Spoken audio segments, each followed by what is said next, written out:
에베소서 6장 1절로 3절 말씀까지 한 목소리로 합독하시겠습니다. 시작. 자녀들아 너희 부모를 주 안에서 순종하라. 이것이 옳으니라. 너희 아버지와 어머니를 공경하라. 이것이 약속 있는 첫 계명이니 이는 내가 잘 되고 땅에서 장수하리라. 이 말씀은 살아계신 하나님의 말씀입니다. 아멘. 예배당 불을 좀 다 꺼주시고 오늘 영상, 오늘 설교 말씀의 반 이상을 영상으로 대신하려고 합니다. 한번 잘 영상들을 봐주시기 바랍니다.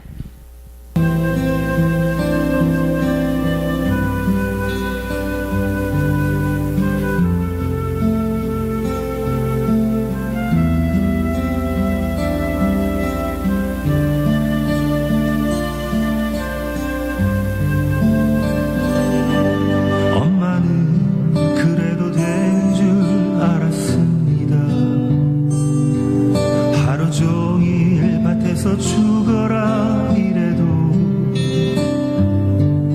엄마는 그래도 되는 줄 알았습니다.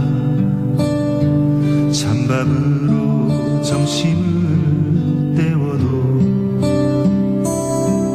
엄마는 그래도 되는 줄 알았습니다. 한겨울에 맨손으로 빨래해도 엄마는 그래도 된 줄 알았습니다. 배부르다 생각 없다 굶어도 한밤중에 자다 깨어 방구석에 쭈그리고 한없이 소리 죽여 울던 어머니, 외할머니 보고 싶다 넋두린 줄 알았는데 엄마의 어린 그 가슴, 아버지가 화내고 자식들이 속썩여도 끄떡없는 엄마인 줄만 알았는데 엄마도 그러면 안 되는 거였습니다. 엄마를 사랑합니다.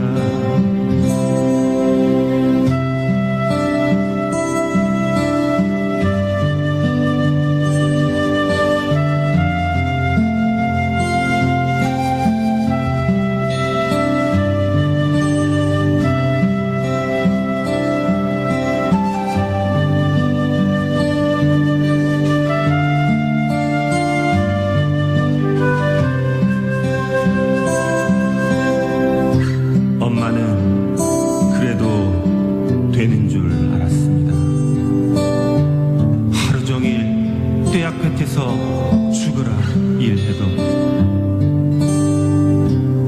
엄마는 그래도 되는 줄 알았습니다. 찬밥에 물을 말아 점심을 때워도 한밤중에 자다 깨어 방구석에 쪼그리고 한없이 소리 죽여 울던 어머니, 외할머니 보고 싶다 그저 넋두린 줄 알았는데 엄마의 어린 그 가슴, 아버지가 화내고 자식들이 속썩여도 엄마인 줄만 알았는데 엄마도 그러면 안 되는 거였습니다. 바보 같은 엄마를 사랑합니다.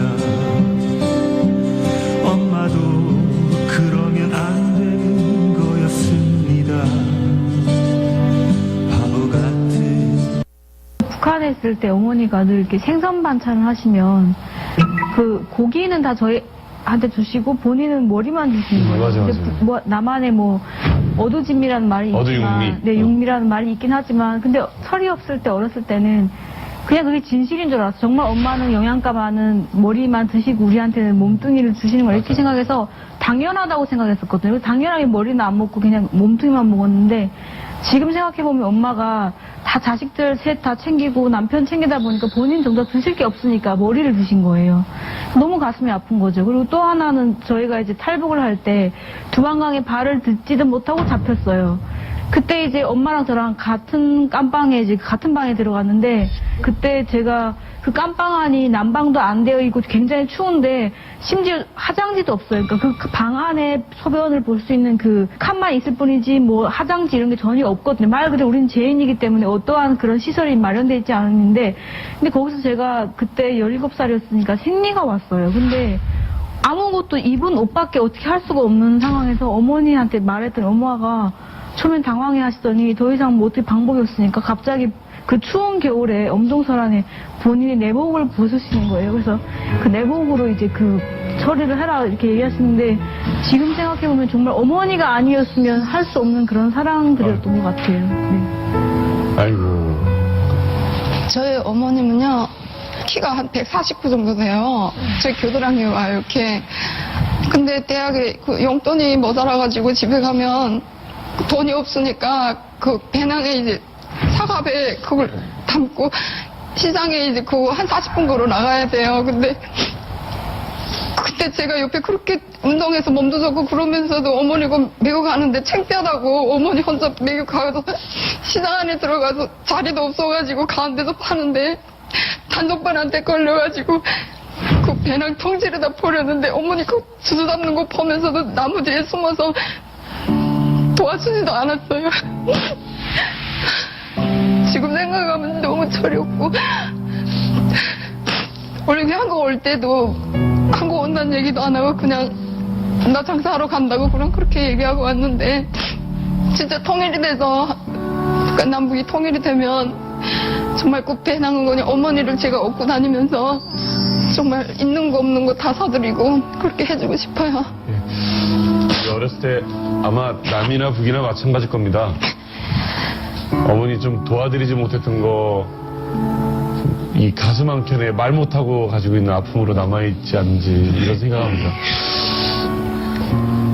우리 서현 씨가 그 북에 계신 어머님을 위해서 오늘 뭐 준비한 게 있으시다고요? 네. 제가 여기 한국에 온 지 이제 4년이 됐어요. 근데 매번 어버이날이면 제가 진짜 아파트 밑에서 베란다를 내다보면 그 부모님 모시고 다니는 가족들이 많더라고요. 근데 저도 나도 엄마를 있었으면 나도 저렇게 선물도 사다 드리고 나도 이제는 엄마한테 효도하고 싶은데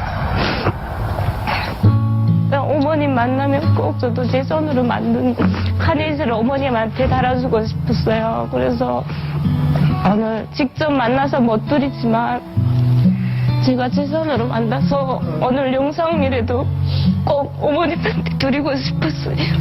대한민국에서 사실은 그날 되면 의뢰인 사서 몇천 원을 사서 드리는 카네이션이지만 드리고 싶어도 드릴 수가 없는 분들이 계십니다. 아빠, 엄마. 진짜 아빠, 엄마인데 한국에 오는 걸 말도 못하고 집에서 그냥 남몰래 떠나서 이 멀리까지 왔는데 저도 엄마 옆에 있을 때가 제일 행복했다는 걸 느꼈어요. 직접 찾아뵙지는 못해도 제 손으로 직접 만든 카네이션이니까 어머님한테 영상으로도 보내고 싶었어요.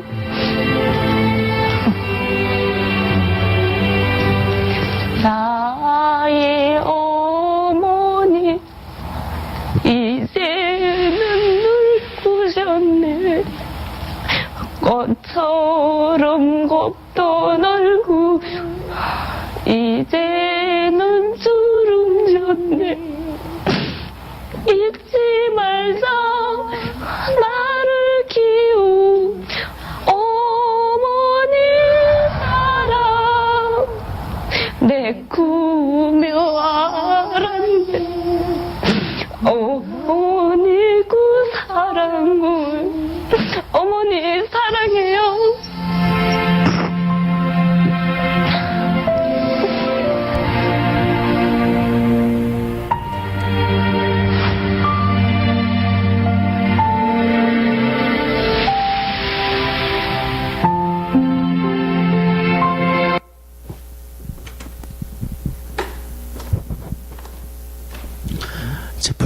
보세요.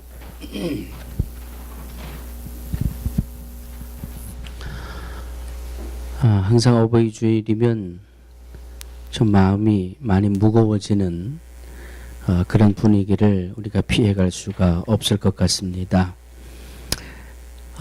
여러분들에게 오늘 달아드린 이 예쁜 카네이션, 자, 오른손으로 한번 카네이션을 잡아보세요. 참 예쁘다. 참 잘 만들었다. 좀 크게 해주세요. 근데 우리 딸이 만들었단 말이에요, 이거. 참 예쁘다. 참 잘 만들었다. 예. 자, 마음이 원하시는 분만 한번 해주시면 좋겠습니다. 자, 이제 여러분들은 이 빨간 카네이션으로 축하 인사를 받으셨으니까 혹시 오늘 하루 다니시다가 우리 주변에 나이가 있고 연세가 있고 또 외롭게 사시는 분들, 그럴 리는 없겠지만 꽃 한 송이라도 못 받으신 분이 계시다면 여러분의 꽃을 달아드릴 수 있는, 나이를 떠나서라도 나보다 더 외롭고 허전해야 하는 이웃들이 있다면 그분들에게 꽃을 달아드릴 수 있는 이런 일들을 한번 해주시면 어떨까 하는 생각입니다. 자, 오늘 본문의 말씀은 매년 어버이 주일 때마다 우리가 나누는 말씀입니다. 내 부모를 공경하라. 여러분, 성경은 효도와 불효에 대해서 얼마나 명확하게 말씀하고 있는지 몰라요. 제가 몇 군데 말씀을 한번 읽어드리려고 합니다. 혹시 펜이 있으신 분들은 적어놓으셔도 좋을 것 같아요. 잠언 30장 17절입니다. 아비를 조롱하며 어미 순종하기를 싫어하는 자의 눈은 골짜기의 사마귀에게 쪼이고 독수리 새끼에게 먹히리라. 출애굽기 21장 17절입니다. 그 아비나 어미를 저주하는 자는 반드시 죽일지니라.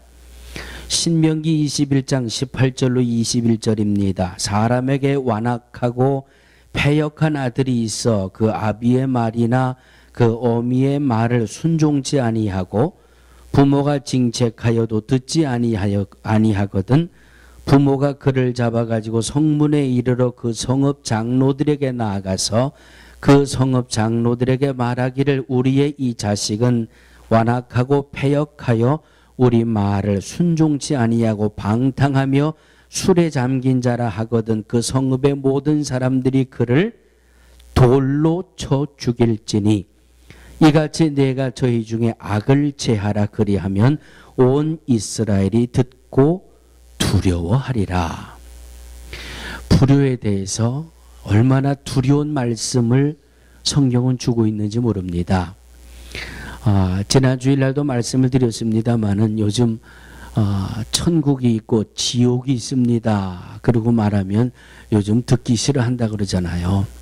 오늘도 마찬가지입니다. 성경에 불효하는 자식에 대해서는 얼마나 엄하게 말씀하고 있는지, 불효는 곧 죽음과 연결되어 있을 정도로 성경은 불효에 대해서 아주 강하게 그렇게 말씀하고 있는 모습들을 보게 됩니다. 오늘 새벽에도 말씀을 나눴지만은 출애굽기 20장이 10계명에 대한 말씀이지요. 하나님이 우리에게 주신 10가지 계명 중에 5번째가 내 부모를 공경하라. 오늘 에베소서 6장 1절은 너희 부모를 주 안에서 순종하라. 이것이 옳으니라. 내 아버지와 어머니를 공경하라. 이것이 약속 있는 첫 계명이니. 여러분 한번 따라해 주시기 바랍니다. 내가 불효하는 것은 계명을 어기는 죄다. 여러분 잘 아시죠? 1계명부터 4계명까지는 누구와 누구와의 계명? 예, 그래서 대신간의 계명이라 그렇게 말합니다. 5번째 계명부터 10번째 계명 6가지는 사람과 사람과의 관계 속에 지켜야 되는 계명. 그래서 5계명부터 10계명까지를 대인의 계명 이렇게 우리가 말씀을 하게 됩니다. 대신의 계명이 아니라 대인의 계명 가운데 첫 번째가 너희 부모를 공경하라. 이것이 옳으니라, 이것이 약속에 있는 첫 계명이라고 말씀하고 있습니다. 불효하는 것은 바로 하나님의 계명을 어기는 죄를 짓게 된다라고 하는 말씀입니다. 하나님의 계명을 지키지 않는 것, 불효하는 것, 과연 이것이 어떤 차이가 있을까요? 불효하는 것과 하나님의 계명을 지키지 않는 것 어떤 차이가 있을까? 여러분, 결국 효와 불효의 차이는 어디에 있다고 생각하세요? 효는? 불효는? 여러분, 가지고 있는 한번 나름대로 생각의 정의를 한번 내려보시죠. 효도의 정의를 내린다면 어떻게 정의를 내리시겠습니까? 효도란? 제가 짧게 정의 내려드릴게요. 효도란 말 잘 듣는 것. 예? 이만하면 됐죠? 효의 정의는 아주 심플해요. 부모님의 말씀을 잘 듣는다는 말은 무슨 말이에요? 순종을 잘한다는 거죠. 부모님의 말을 잘 듣고 순종을 잘하는 자식은 효도하는 자식이에요. 그럼 바꾸어 말해서 불효하는 자식은 누구예요? 그렇죠. 말 징그럽게 안 듣는 자녀들. 부모의 말씀을 안 듣는다는 것은 부모에게 불순종하고 거역한다는 거죠. 효와 불효의 차이는 이렇게 정의를 내려보면 간단해요. 부모의 말씀을 잘 듣고 순종하는 것은 효. 부모의 말을 듣고서도 이 말씀대로 순종하지 않고 거역하는 것은 불효. 그러므로 하나님 앞에서 이 계명을 범하는 죄를 짓게 되는 이 불효는 바로 부모의 말씀을 거역하고 부모의 말씀에 순종하지 않고, 이것을 한 걸음 나아가서 영적으로 하나님과 나 사이의 관계로 비유해 보면 하나님을 아버지라고 부르며 영접하는 자 곧 그 이름을 믿는 자들에게는 하나님의 자녀가 되는 권세를 주셨으니, 저와 여러분들은 하나님을 아버지라고 부르는 믿음이 있고 하나님의 자녀의 권세를 누리고 살아간다라고 하는 믿음이 저희에게 있지 않습니까? 그러므로 하나님 앞에 효하는 것은 하나님의 말씀을 듣고 하나님의 말씀대로 순종하는 것은 바로 영적인 효의 모습이에요. 그러면 하나님 앞에 불효하는 것은 누가 불효하는 거예요? 하나님의 말씀을 듣고 순종하지 않고 거역하는 것을 불효하는 것이라. 영적인 효자들이 다 되시기를 주의 이름으로 축원합니다. 두 번째, 불효하는 것. 부모 앞에서 불효하는 것은 한번 따라해 주시기 바랍니다. 이 말이 신학적으로 맞을지 틀릴지 모르겠어요.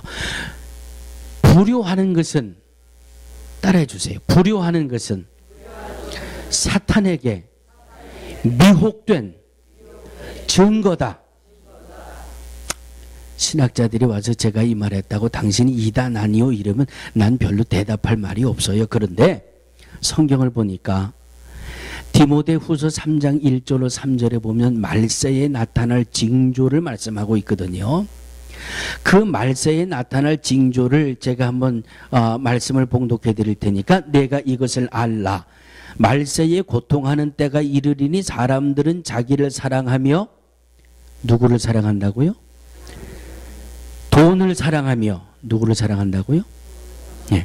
자기를 사랑하며 돈을 사랑하며 자긍하며 교만하며 회방하며 부모를 거역하며. 예? 부모를 거역하는 게 뭐 하는 거라 그랬어요? 불효하는 거라 그랬죠. 부모를 거역하며 감사치 아니하며 거룩하지 아니하며 무정하며 원통함을 풀지 아니하며 참소하며 절제하지 못하며 사나우며 선한 것을 좋아 아니하며. 이것이 예수님 재림하실 때의 징조라고 말씀하고 있거든요. 예수님의 재림 때의 징조에 해당하는 삶을 살아가는 것, 말씀대로 살아가는 삶의 모습이라고 할 수가 없겠지요. 이미 사탄에게 노예가 되고 사탄에게 묶여서 부모를 거역하게 되고 돈만 사랑하게 되고 자기만 사랑하게 되고 교만하고 회방하고 그러므로 불효하는 것은 사탄에게 미혹되어져 있는 증거라고 성경을 통해서 제가 이렇게 두 번째로 정의를 한번 내려봤습니다. 불효하는 것이 얼마나 큰 죄고 얼마나 큰 아픔인지 몰라요. 그러면 반대로 효에 대해서는 어떻게 말씀하고 있는가? 오늘 에베소서 6장 2절 말씀에 내 아버지와 어머니를 공경하라. 이것은 약속 있는 첫 계명이니.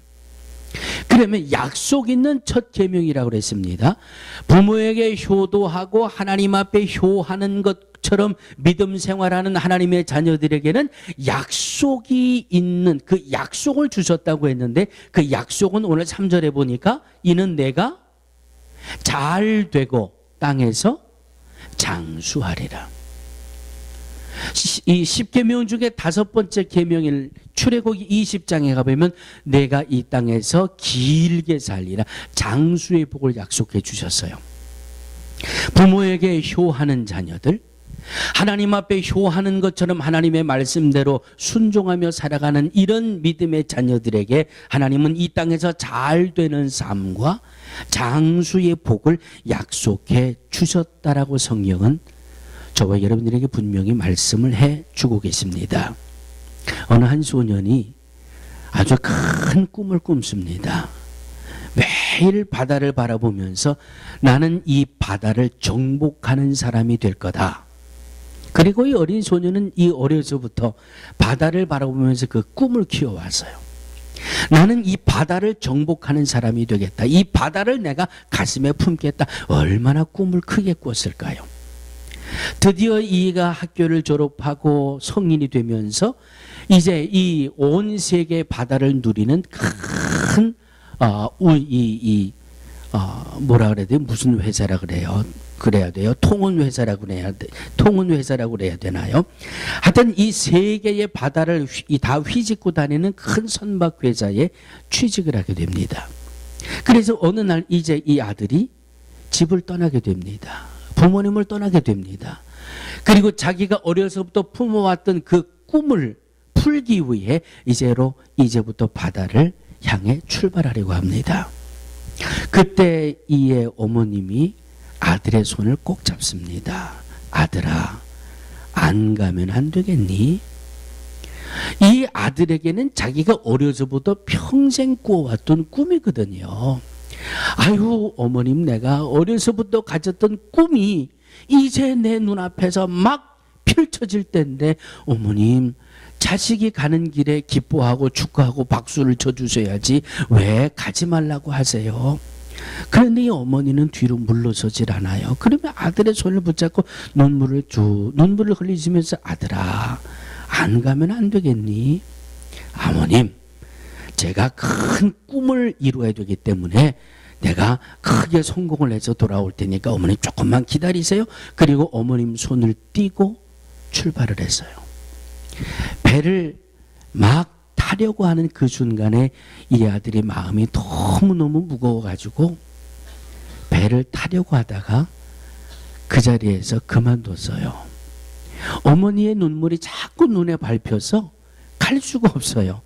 그래서 자기 꿈을 포기하고, 그리고 어머님, 제가 포기하고 어머님 말씀대로 돌아왔어요. 그랬더니 그 어머님이 아들의 손을 꼭 잡고 아들아, 고맙다. 내가 이제까지 너를 위해서 기도했던 것보다 더 많이 내가 너를 위해서 기도해 줄게. 성경에 보니까 부모를 공경하고 부모에게 순종하는 자식은 하나님이 큰 복을 받는다고 성경에 말씀하고 있어. 너도 큰 복을 받도록 내가 기도할게. 어머니의 눈물 때문에, 어머니의 만류 때문에 자기의 꿈을 포기했어요. 이가 누군가 하면 이가 더 성장해서 미국의 초대 대통령이 된 이 조지 워싱턴 대통령입니다. 물론 그가 나름대로 많은 준비를 했겠죠. 그러나 그 자기의 꿈보다는 어머니의 말씀에 순종하고 그 모습을, 그 효하는 모습을 보고 그 어머니가 더 뜨겁게 기도해서 그 아들이 미국의 초대 대통령인 조지 워싱턴이 됐다라고 하는 그의 회고록의 한 대목입니다. 자녀들아 너희 부모를 순종하라 이것이 옳으니라 아버지와 어머니를 공경하라 이것이 약속 있는 첫 계명이니 땅에서 잘되고 장수하리라고 하는 약속이 성취된 분명한 이 분명한 현실을 조지 워싱턴을 통해서 얻게 됩니다. 또 한 분을 소개를 하려고 합니다.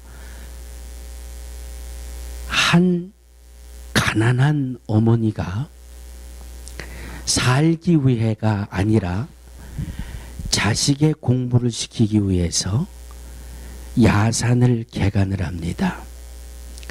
그리고 양계를 합니다. 빨래를 맡아 이 옷을 빨아주는 삭빨래를 해가면서 아들을 공부를 시켰습니다. 일찍 혼자가 된 이 어머니는 너무나도 가난해서 그냥 닭을 키우고 남의 빨래를 맡아 하고 그러면서도 자식을 공부시키기 위해 열심히 뒷바라지를 다 했어요. 어느 날 이 아들이 어머니의 그 고생하는 것을 알고 열심히 공부해서 고등학교를 1등으로 졸업을 하게 됩니다. 지금도 마찬가지지만 그때에도 고등학교 졸업식 가보면은 1등하고 2등이 졸업식 단에 올라와서 스피치를 하지요. 이 아들이 1등으로 졸업을 하기 때문에 그 학교에서 제일 큰 금메달을 목에 걸고 멋지게 스피치를 합니다. 이 엄마가 얼마나 아들이 자랑스러웠을까. 그런데 이 어머니가 아들의 졸업식은 가기는 갔는데 사람들 앞에 나서질 못했대요. 왜? 제대로는 옷이 한 벌이 없어서 다 해지고 헐벗고 내가 이 옷을 입고 사람들 앞에 나서면 우리 아들이 얼마나 부끄러워할까. 그래서 그냥 졸업식장 제일 뒤에 돌 기둥 뒤에 숨어가지고 그리고 아들의 졸업식을 보고 아들이 스피치하는 것을 듣고 그랬더니 이 아들이 단에서 스피치를 하면서 저 뒤에 기둥 뒤에 이 숨어있는 어머니를 봤어요. 이 아이의 스피치의 마지막은 나는 내 어머니를 누구보다 사랑합니다. 그리고는 단에서 그냥 뒤에 뛰어나가가지고 그 기둥 뒤에 숨어있는 아주 헐벗은 옷을 입고 있는 어머니의 목에 그 메달을 달아드리고 그 어머니를 들쳐업고 졸업식장을 막 뛰어다녔어요. 거기 모여있던 졸업식 학생들, 부모들 큰 박수를 쳐주면서 감동의 졸업식을 하게 됐다는 이야기입니다. 그 사람은 1914년도에 이 미국의 어머니 날을 제정하게 만든 미국의 28대 대통령이 된 윌슨 대통령입니다. 어머니를 부끄러워하지 않고 부모님의 그 희생과 헌신을 자랑스러워할 수 있었던 그 아들은 미국의 28대 대통령이 되어지는 땅에서 잘 되는 복을 받았다라고 하는 말씀입니다. 한국에서도 이렇게 멋지고 훌륭한 예화가 많이 있겠습니다. 그런데 우리가 사는 곳이 미국이기 때문에 특별히 미국의 두 대통령이 대통령이 되기까지 부모님 말씀을 잘 순종을 했고 효도하는 아들이었고 그 모습이 성경대로 이루어진 그래서 땅에서 잘 된다라고 약속하셨던 그 약속이 성취되어졌다라고 하는 이 말씀의 증거를 오늘 함께 나누면서 불효하는 것은 하나님이 엄하게 꾸짖지만 효하는 모습에 대해서는 하나님이 이렇게 약속을 정확하게 이루신다라고 하는 말씀을 은혜로 나누면서 2013년도 어버이 주일을 지내려고 합니다. 사랑하는 성도들이여, 나는 부모님이 다 돌아가셨으니까 나는 이제 자식들한테 효만 받으면 돼. 종교개혁자 마틴 루터는 어버이라고 하는 개념을 네 가지로 네 가지로 구분해주고 있습니다. 마틴 루터 이 목사님이 남겨준 어버이의 개념은 첫 번째 어버이는 나를 낳아준 어버이다. 육으로 나를 이 땅에 오게 하신 그 부모님이 어버이고, 둘째로 어버이가 가지고 있는 개념은 목회자가 어버이다. 그래서 오늘 교회를 담임하고 있는 또 모든 주의 종들을 영의 뭐라고 불러요? 영의? 난 모르시는 줄 알았어요. 캐톨릭에 가면 신부를 영어로 뭐라고 불러요? 예. 이 마틴 루터 목사님이 정해놓은 어버이의 개념, 첫째는 육의 부모요, 둘째는 영의 부모인 이 목회자를 아버지로 합니다. 그리고 세 번째는 지적인 스승, 선생님을 어버이의 반열에 이 마틴 루터 목사님은 놓습니다. 네 번째는 대통령, 왕, 이분들을 어버이의 반열에 놓습니다. 한번 가만히 한번 제 나름대로 그 네 가지 이 모습을 한번 보았어요. 부모님, 그래 우리가 아버지라고 그러지. 부모님이라고 그러지. 목회자, 그래 영의 아버지라고 부르지. 그래 선생님, 그래 어버이와 같은 대통령, 그래. 그러고 봤더니 우리말에 어떤 말이 있어요? 우리말에 임금님과 왕과 스승은 한국을 떠난 지 오래돼서 잘 모르시지요. 군사부, 그것도 모르시나? 군사부 일체라 그러잖아요. 난 순간 이렇게 당황이 될 수가 없어요. 마틴 루터 목사님이 우리 이 아시아에서 내려오는 그런 개념을 카피를 하셨나? 내가 나이가 많고 내 부모님이 세상에 안 계신다고 해서 나의 효의 대상, 1차적인 효의 대상은 살아계신 아버지 하나님입니다. 2차 내가 사랑하며 섬길 대상은 내 주위에 있는 많은 어르신들입니다. 효하면 하나님이 이런 복을 약속해 주셨고 그 복이 현실 속에서 증거가 됐고, 불효하는 자식에 대해서는 말씀을 읽어드리기도 두렵고 떨릴 정도로 하나님은 엄하게 말씀하고 있습니다. 사랑하는 성도들이요, 여러분들이 효하고 여러분들이 사랑하고 여러분들이 섬길 수 있는 대상을 찾아서 이러한 어버이를 섬기는 것처럼, 부모를 공경하는 것처럼 이 어버이의 주의를 잘 승리해 나가는 우리 모두가 되어지기를 주의 이름으로 축원합니다. 거룩하신 하나님, 효하면 받을 것만 먼저 생각할 경우가 훨씬 많습니다.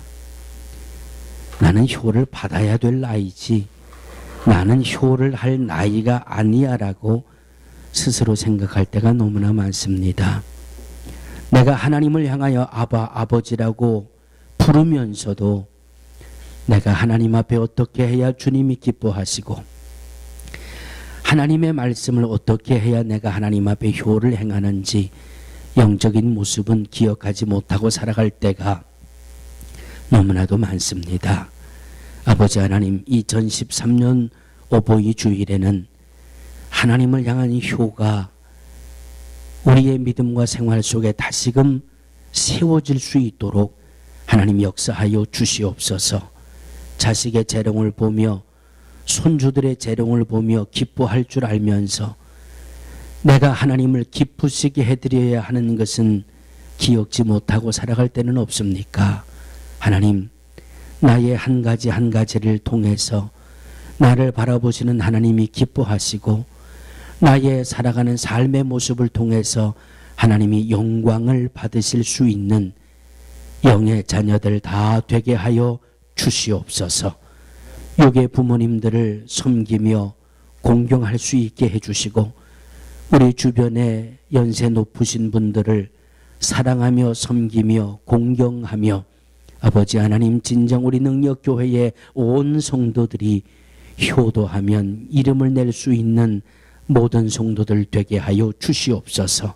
그래서 말씀을 통해서 주셨던 약속 있는 이 복을 받아 누리며 살기에 합당한 우리 모두가 되게 하여 주시옵소서. 예수님의 이름으로 축복하고 기도하옵나이다. 아멘.